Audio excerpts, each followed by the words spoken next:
জাতীয় দল থেকে বাদ পড়তে যাচ্ছেন ফাহমিদুল ইসলাম। খেলবেন অনূর্ধ্ব-23 এশিয়ান কাপ বাছাইয়ের টুর্নামেন্ট। সেপ্টেম্বর উইন্ডোতে এবার তার সাথে থাকবেন কিউবা মিচেল। আসন্ন এই টুর্নামেন্ট আরও আসছে একাধিক চমক।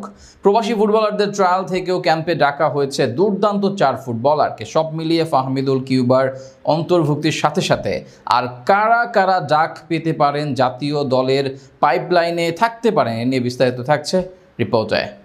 হামজা শমিদদের সাথে এবছর আর দেখা যাবে না ফাহমিদুলকে। জাতীয় দল থেকে এবার বাদ পড়তে যাচ্ছেন এই প্রবাসী ফুটবলার। ভুটানের বিপক্ষে প্রীতি ম্যাচ দিয়ে লাল সবুজের জার্সি গায়ে জড়ান তিনি। এরপর সবশেষ সিঙ্গাপুরের বিপক্ষেও মাঠে নামানো হয় প্রতিভাবান এই লেফট উইঙ্গারকে। সেপ্টেম্বর উইন্ডোতে এশিয়ান কাপের বাছাই পর্বে আবারও মাঠে নামবে বাংলাদেশ। তবে আসন্ন এই উইন্ডোতে জাতীয় দলের জার্সিতে দেখা যাবে না ফাহমিদুলকে। জাতীয় দলের পরিবর্তে আপাতত তিনি খেলবেন যুব দলের হয়ে। এদিকে যুব দল কিংবা অনূর্ধ্ব-23 দলের এশিয়ান কাপ টুর্নামেন্টের বাছাই হবে সেপ্টেম্বরের প্রথম সপ্তাহে, যেখানে ফাহমিদুলের সাথে এবার যোগ দিচ্ছেন আরো এক তারকা ফুটবলার। বলছিলাম ইংলিশ ক্লাব সান্ডারল্যান্ডের হয়ে খেলা বাংলাদেশি বংশোদ্ভূত ফুটবলার কিউবা মিচেলের কথা।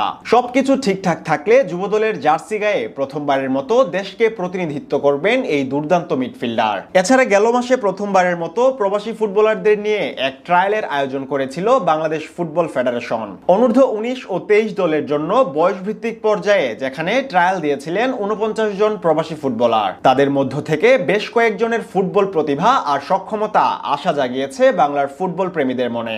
এই ট্রায়াল থেকে বেশ কিছু ফুটবলারকেই ডাকার কথা ছিল আসন্ন এএফসি অনূর্ধ্ব-23 টুর্নামেন্টে। বিশেষ করে বিৎশোক চাকমা, জায়ান আহমেদ, কেসপার হক, ইমান আলম, ইব্রাহিম নেওয়াজ, সামির আলম, তাসিন ইকবাল ও ইফাজ আহমেদের পারফরমেন্স নজর কাড়ে সবার। সঠিক গাইডলাইন আর সুযোগ সুবিধা পেলে এখান থেকেই উঠে আসবে আগামীর হামজা শমিদরা। তাই শেষমেশ কাদের ডাকা হবে, কারা জায়গা পাবেন ক্যাম্পে, এ নিয়ে চারদিকেই চলছিল জল্পনা কল্পনা। অবশেষে অবসান ঘটল সকল অপেক্ষার। যুবাদের আসন্ন এই টুর্নামেন্টের জন্য ইতিমধ্যেই ডাক পেয়েছেন 4 জন প্রবাসী ফুটবলার, যাদের মধ্যে অন্যতম নাম বিৎশোক চাকমা। সুদূর নিউ ইয়র্ক থেকে দেশকে প্রতিনিধিত্ব করার জন্য উড়ে এসেছিলেন এই অ্যাটাকিং মিডফিল্ডার। ভিনির মতো গতি, নেইমারের মতো স্কিল আর ফিনিশিং এ যেন অনেকটা রোনালদোর কপি বলা চলে বিৎশোককে।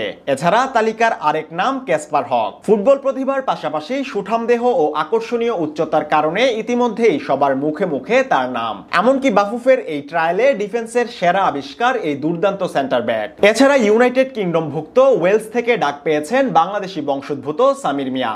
গুয়েত্রে ইউনাইটেড এফসিতে বর্তমানে রাইট উইঙ্গার হিসেবে খেলছেন তিনি। তালিকার সবশেষ নাম জায়ান আহমেদ। যুক্তরাষ্ট্র প্রবাসী এই ফুটবলার মূলত খেলে থাকেন লেফট ব্যাক হিসেবে। বিশ্ববিদ্যালয়ের পাশাপাশি ভার্জিনিয়ার একাডেমি পর্যায়েও খেলেছেন তিনি। এই 4 জন বাদেও ক্যাম্পে যুক্ত হতে পারে আরো নাম। চলতি মাসের শেষ দিকে শুরু হবে অনূর্ধ্ব-23 টুর্নামেন্টের ক্যাম্প, যেখানে আরেক দফায় নিজেদের প্রমাণ করতে পারলে দলের সঙ্গে ভিয়েতনাম সফরের টিকিট পাবেন তারা।